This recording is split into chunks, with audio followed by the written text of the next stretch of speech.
All around you, you have decisions that you have to make. And based on those decisions, there's a reason why you chose that decision. Let's say you're deciding whether or not you're going to go play golf tomorrow, depending on the weather. If there's no rain, you'll decide to go and play golf, or else you'll play Monopoly at home with your family. I've mentioned before how important the primitive data type of Boolean is, and it greatly connects as to how if statements function in Java.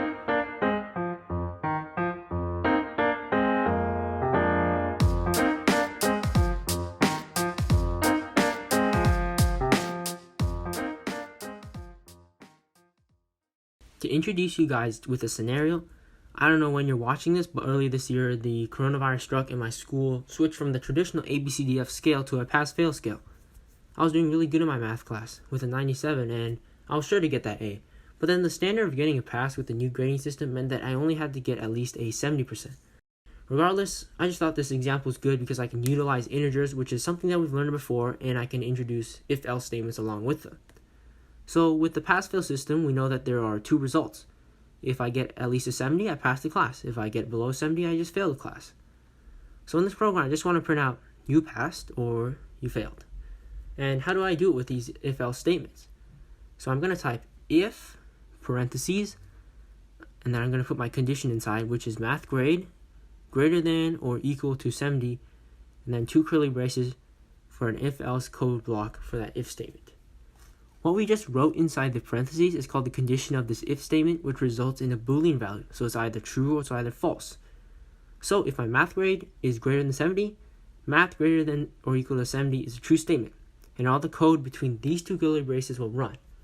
If math grade is greater than 70 is a false statement, all the code between the two curly braces will not be run, and the computer just skips over it. So my task is pretty simple, so I'm just going to type system.out.println you passed with an exclamation mark because it's a good thing. For our other result where I fail, I would just type else and then two curly braces. You don't have to type a condition with else because else always refers to the last result possible. In this case, luckily we only have two possible results, so within this block, I'll type system.out.println you failed, type period, not exclamation, because it's not something to be proud of like passing. Alright, so I'm going to run my code by saving, going here, compiling the code, executing the code, and I get you passed. So just to let you guys know what happened, the computer read the condition here, evaluated it to be true, then it ran the code here, and after that it skipped across the entire if-else block. You see, if one condition is true, only the code inside the block corresponding to that statement will be executed. The rest of it doesn't matter. So in this case, the computer does not even attempt to read the else block of code because the if block of code was already run. We can test our other case and change math grade to, let's say, 57. If we compile and execute our code, we get you failed. But here the computer reads the if condition, realizes it's false, and then it moves on to the else block to run the code there. It's easier to follow what a computer does or doesn't read in an if-else block if we had more cases.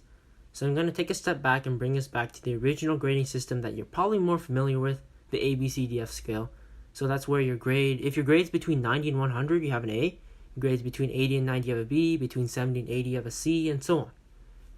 Now the difference between our current scenario and our old scenario is that we have more cases, whether or not I get an A, B, C, D, or F instead of just a pass-fail. So the keywords I gave you, if and else, only allow for two cases. So for scenarios where you have more than two cases, you can use else if. So to show you, I'm going to first change this condition here to a grade score between 90 and 100. So I change it to greater than or equals here first. And in Java, we can't combine two inequalities together by writing 90 is less than or equal to math grade, which is less than or equal to 100. Instead, we have to separate them by adding a condition of math grade less than or equal to 100. To add, or in formal terms, concatenate them together, we have to add two and symbols, which can be pressed through Shift 7. So it has to be math grade greater than or equal to 90, two and symbols, and then math grade less than or equal to 100. So both those are both separate conditions that evaluate to a Boolean expression of true or false. The two and symbols require that both conditions both have to evaluate to true for the code in this block to be run. Of course, with our print statement, I'm just going to change it to A. And so moving on, we have to create a separate condition for math grade between 80 and 90. This is where else if comes in. It's very similar, so on the next line type else if with two parentheses and then two curly braces. And between the two parentheses, we can type the same as before. So math grade greater than or equal to 80. Two and symbols, math grade less than 90. Don't do less than or equal to, since that condition of being 90 is already satisfied in the first condition here with the if statement. So if both expressions here are true, the code within this else if block will run. So I'm just going to copy the code right here, paste it here, and change A to B. Remember, we can have as many else ifs as we want. So I'm just going to copy the code here and paste it below. I'm going to change the boundaries to 70 and 80. Over here, I'm going to change it to C.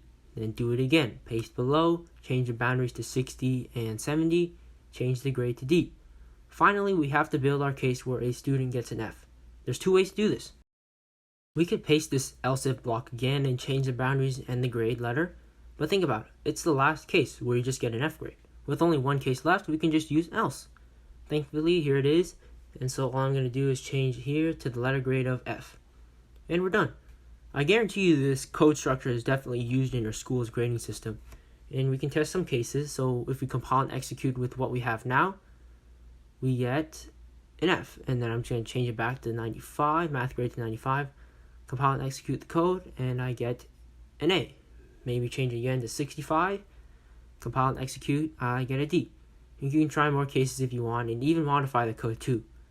As you can see here, if I get over 100%, and if that exists in your school's grading system, this code doesn't actually work for every value. And so how would you change the code if you have to have a grade more than 100%?